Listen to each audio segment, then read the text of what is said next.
what exactly spectroscopic analysis is going to deal with. Is there any rule, regulation, or laws to govern? In this video, we will be learning about laws governing spectroscopic analysis. Good morning, friends. Welcome to Vidyunmala. Let's begin. Then, the most important, for analytical purposes, we require two laws called Lambert's law and the other is Beer's law. Please make a paper and pen ready with you to make this mathematical derivation clear. Lambert's law is defined as when a monochromatic radiation is passed through a homogeneous solution, the decrease in the intensity of radiation with thickness of the solution or else with path length is directly proportional to the intensity of the incident light. Let I be the intensity of incident radiation, x be the thickness of the solution, then... So from the definition of Lambert's law, minus di by dt proportional to I.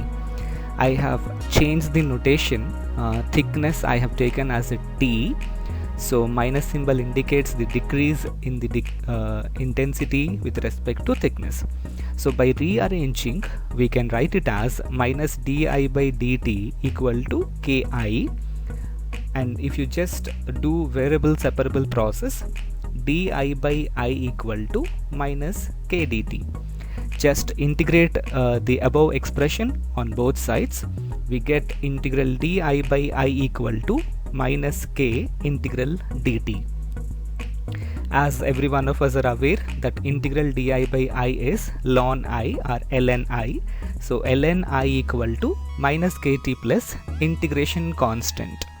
So if t becomes equal to 0, that means there is no thickness, means we did not place any sample in the path of the light. Then the value of constant becomes equal to ln I naught, which means the incident light will pass through the entire path length. So ln I equal to minus kt plus ln I naught. Kt equal to ln I naught minus ln I. So ln I naught by I equal to kt. So to convert natural logarithm into exponential logarithm, 2.303 is used to be multiplied. So 2.303 log I naught by I equal to kt. This ratio, logarithmic ratio, log I naught by I equal to k by 2.303 multiplied by t. This ratio is what exactly called as absorbance, A equal to epsilon ct. Now what is Beer's law? In Lambert's law, the intensity is proportional to incident light radiation. But here,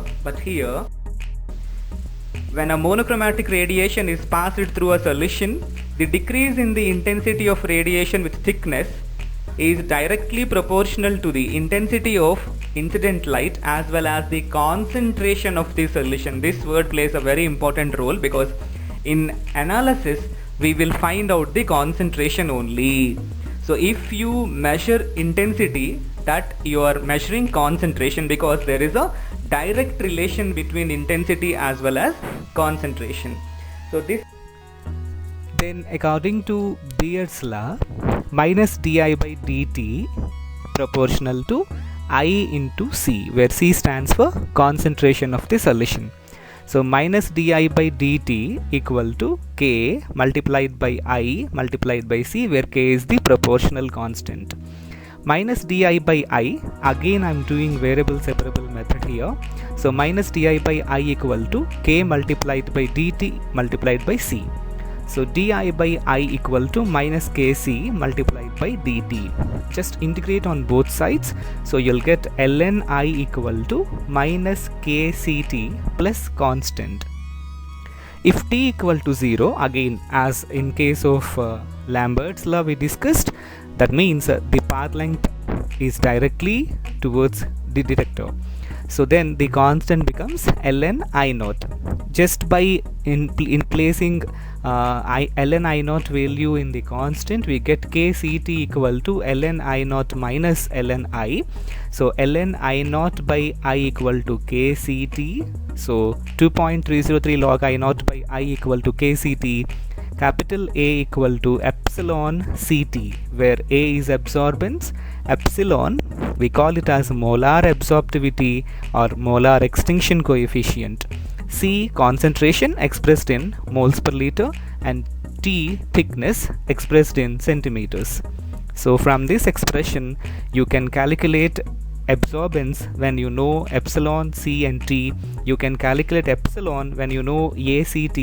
You can calculate C when you know A epsilon T.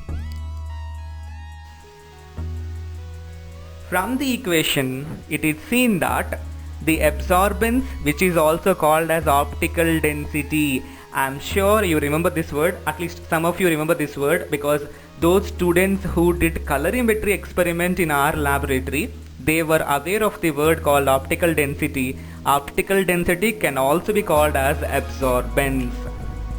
See, so this solution is in a container of fixed path length is directly proportional to concentration. That's what I mentioned in my previous slide. So task 2, solve the problems and submit the answers at the earliest to our mail address. Now task 3, again please try to solve and submit.